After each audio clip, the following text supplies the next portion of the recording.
Okay, so I had a little bit of anxiety going on here, and maybe the audience did too, going, "Oh my gosh, there's so much to know about marketing." And, I'm just a smaller company. I got 3 or 4 people in my company. Do I really, should I be doing this myself? And I have to say, like accounting, I always say never do your own accounting, but this might be something where you need an expert's help doing it and at least setting it up and monitoring it with you. So that way you're not throwing your money out there, because I know so many business owners just like, "Oh, let's go try this." Throw money at it. "Ah, it didn't work."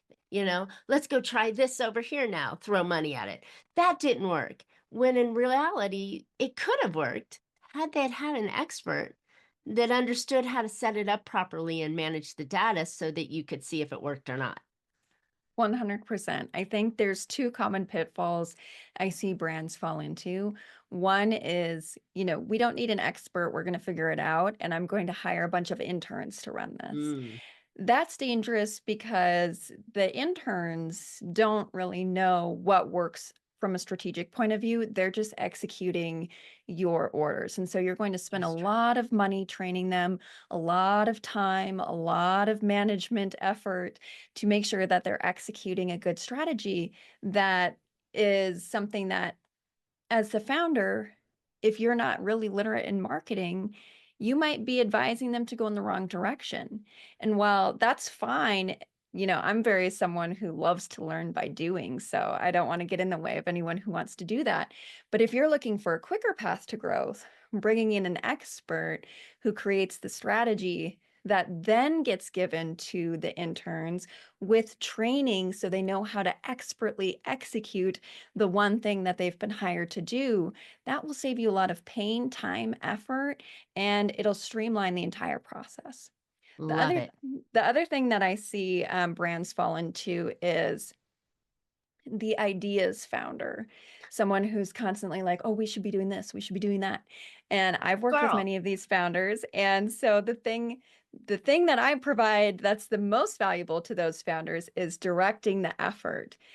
I love that idea. We have actually, your strategic goal is over here, though. So, what we're going to do is, take this idea, but we're going to bring it into a channel that we're already playing in instead of trying to launch all these new channels. Mm. And I know that you want to move to this new thing, but we actually need to make sure that we're testing this one a little bit longer because we've already spent a lot of time, effort, and money to get it up and running. And we want to make sure that we're giving that as much, you know, energy to make it successful as possible.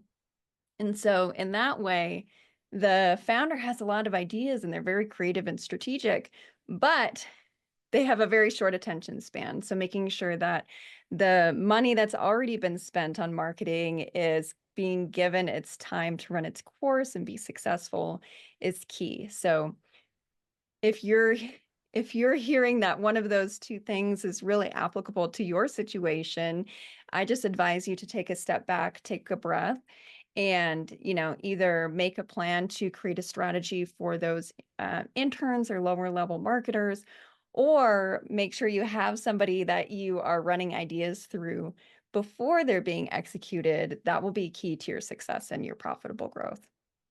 You hit on a couple of things here that I think are really important for the business owner to understand, that marketing takes time, right? You can't get if you think about a big aircraft carrier, they can't turn on a dime, right? And marketing takes time to get moving, to get awareness. And um, if I remember correctly, it's somewhere up around 20 visual appearances that need to be seen by the potential prospect before they even recognize they're seeing it, right?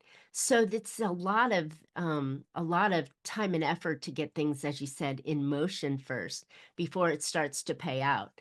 How do we shortcut that? So, data will be your shortcut and a strategic testing plan. Mm, So, when I say strategic testing plan, yeah. sounds more complicated than it is. All you're going to do is say, okay, let's take email for an example. My email open rates are very low. So, what you're going to do is you're going to test only your subject line until you find a winning subject line. Then you're going to say, okay, I want to increase the number of people who click through on that email and actually visit my website. Then you'll say, these are the things I'm going to test to do that. And you're going to test one thing at a time. And when you do that, you're creating super targeted learning and you're making sure that you're spending all of your effort in the right place. And so email is an example, but the same thing for paid ads. If you want a shortcut to growth, just be intentional about what you're doing. Don't just say, well, I'm going to run an ad with 50 different background colors and we'll see if people like purple or green better.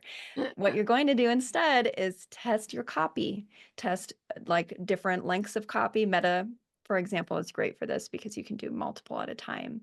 But making sure that you're just doing your copy and then you're doing your ads and then you're doing your call to action and you're doing one thing at a time because Mm. then you know what's working.